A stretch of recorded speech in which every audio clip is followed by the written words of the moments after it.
श्री कुंज बिहारी, श्री सुखदेव, श्री श्याम शरणदास जय श्री गुरुदेव। श्री भक्तमाल चरित्र श्रृंखला में आज हम आचार्य महाप्रभु श्याम शरणदास जी महाराज के शिष्य श्री सुख संप्रदाय के महान भजनानंदी संत श्री राम प्रताप जी महाराज का पावन सुयश इस चरित्र के माध्यम से श्रवण करते हैं।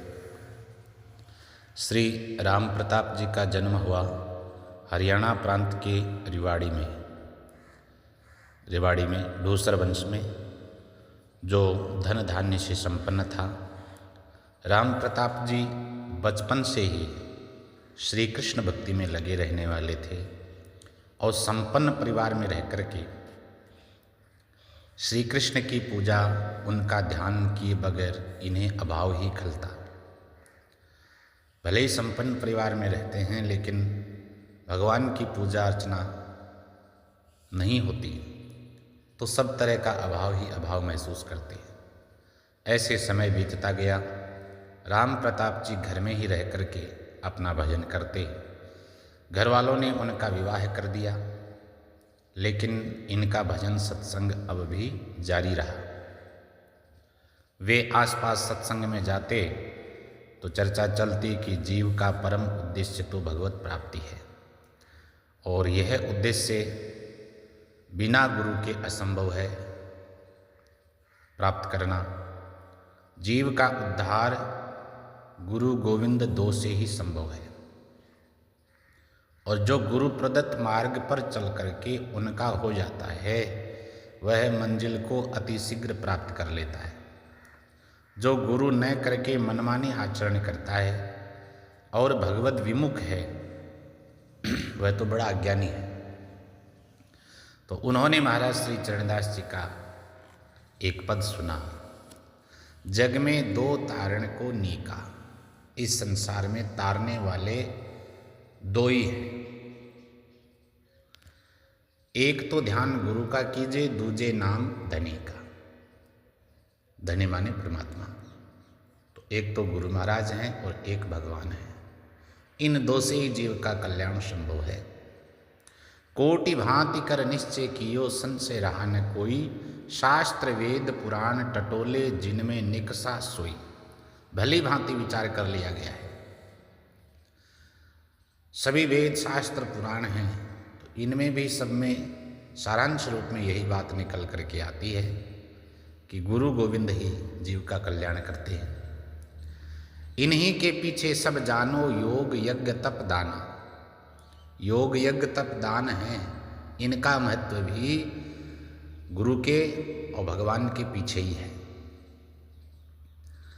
नौ विधि नवधा नेम प्रेम, सब भक्ति भाव अरु ज्ञाना। नवधा भक्ति हो, नेम प्रेम हो, ज्ञान हो, इन सब की भी नींव गुरु गोविंद से है।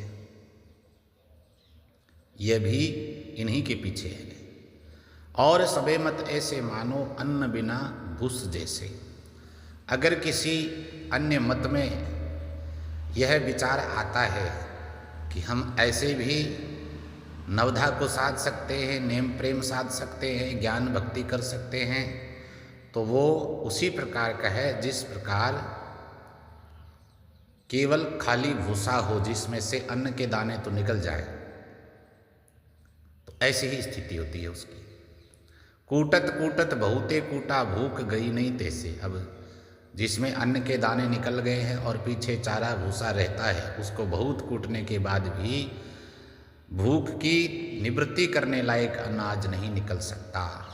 उतने भी दाने हम प्राप्त नहीं कर सकते, भले कितना ही कूटो। तो ऐसे ही जीव की परम शांति के लिए सब प्रकार के विकारों को शांत करके, उनको तिलांजलि दे करके, उनका सर्वथा त्याग करके जीव शुद्ध परिष्कृत होकर के भगवत चरणों का अधिकारी होना चाहता है, तो उसके लिए तो गुरु गोविंद की शरण होना ही पड़ेगा। ये होने के बाद नवधा नेम प्रेम ज्ञान भक्ति सब थोड़े होने पर भी परिपुष्ट करते जाएंगे। थोथा धर्म वही पहचानो, जामे ये दो नाही। महाराज कहते हैं आचार्य चरण कि उसको थोथा धर्म समझिए जिनमें इन दो का वर्णन नहीं है, जिनमें इन दो की महत्ता नहीं बताई गई है। चरणदास सुखदेव कहते हैं समझ देख मन माही। श्री सुखदेव जी महाराज ने कहा है अच्छी तरह विचार करके देख लो, बस सब प्रकार से ये दो ही हमारे हितैषी हैं। अब बात उनके समझ में आई राम प्रताप जी महाराज के कि गुरु सेवा और हरि की भक्ति ही सर्वश्रेष्ठ साधन है जीव के उद्धार के लिए।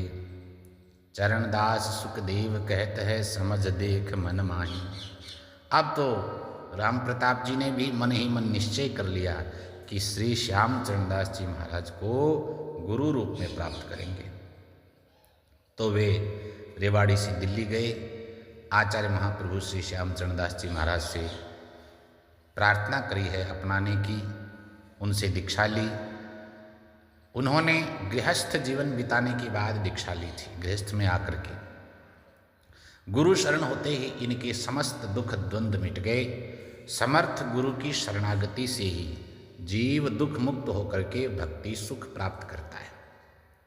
ये गुरु शरण की बड़ी चमत्कारिक विशेषता है कि गुरु शरणागति होते ही जीव के सब प्रकार के दुख शांत हो जाते हैं।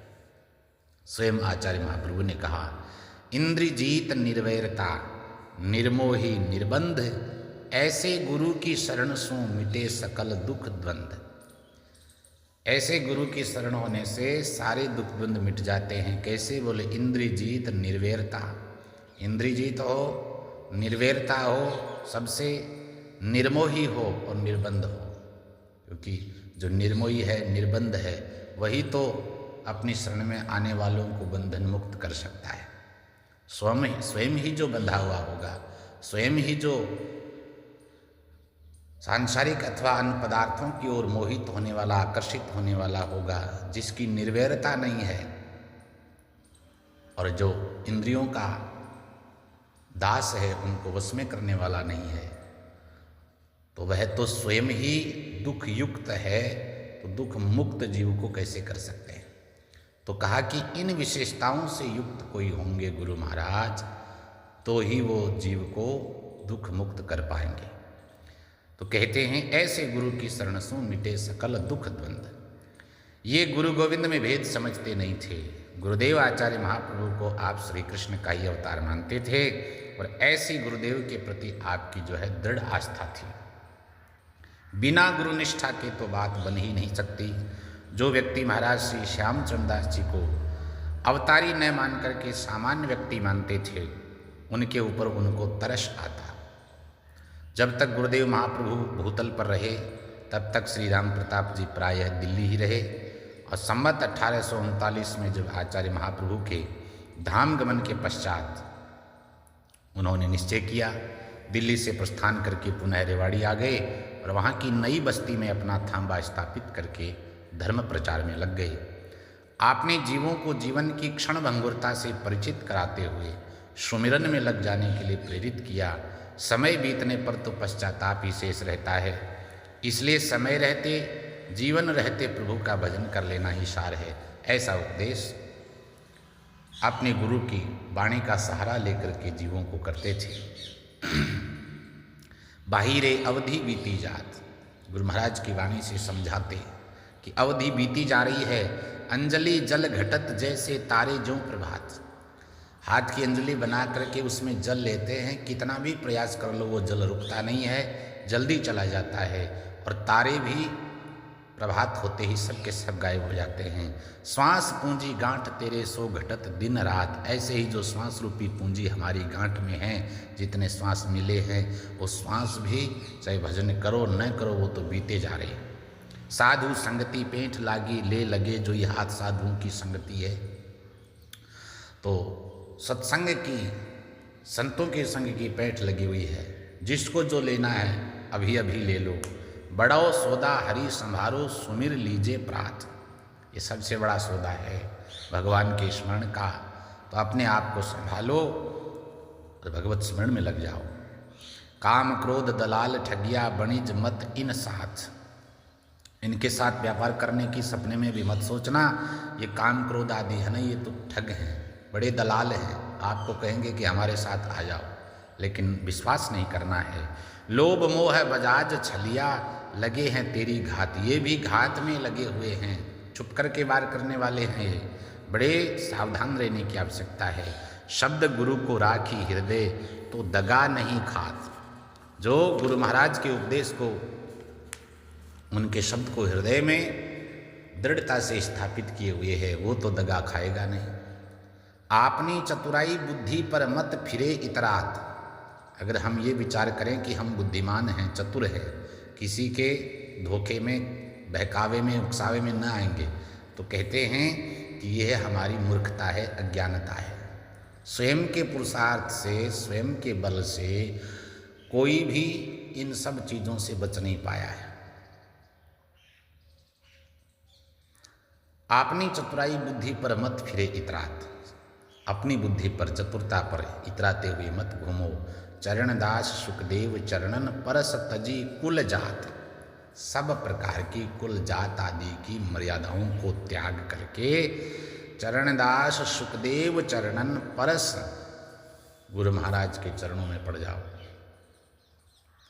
सब त्याग करके कि हम कौन जाति के हैं, कौन कुल के हैं, किस पद प्रतिष्ठा के को प्राप्त किए हुए हैं, ये सब चीज़ें गौण हैं। इनको त्याग करके आप तो बस गुरु महाराज के चरणों के शरण हो जाओ, उनको दृढ़ता से पकड़ लो तो बात बन जाएगी। गुरुदेव के पदों का गान कर करके आपने अनेक जीवों को भक्ति मार्ग से जोड़ा। रेवाड़ी के आसपास के क्षेत्र में आपका काफ़ी अच्छा प्रभाव रहा, भक्ति में लोगों को खूब लगाया। और रेवाड़ी के थांबे की गणना भी बड़े थांबों में, 52 द्वारों में की जाती है। आपकी परंपरा में पीछे श्री भगत दास जी, श्री प्रेमदास जी, गंगादास जी, गोविंद दास जी, रामस्वरूप दास जी आदि अनेक प्रसिद्ध संत हुए। उन्होंने भी अनेक जीवों को इस भक्ति के मार्ग से, भजन मार्ग से जोड़ा है। इस प्रकार श्री राम प्रताप जी महाराज ने हरियाणा के रेवाड़ी क्षेत्र में स्वयं भजन करते हुए अनेक जीवों को भक्ति मार्ग से जोड़ करके उनका उद्धार का मार्ग प्रशस्त किया। आगे हम श्री जसराम उपकारी जी महाराज का अगली कड़ी में पावन सुयश चरित्र के माध्यम से श्रवण करेंगे। आज के अंक में इतना ही। जय जय श्री सुखदेव।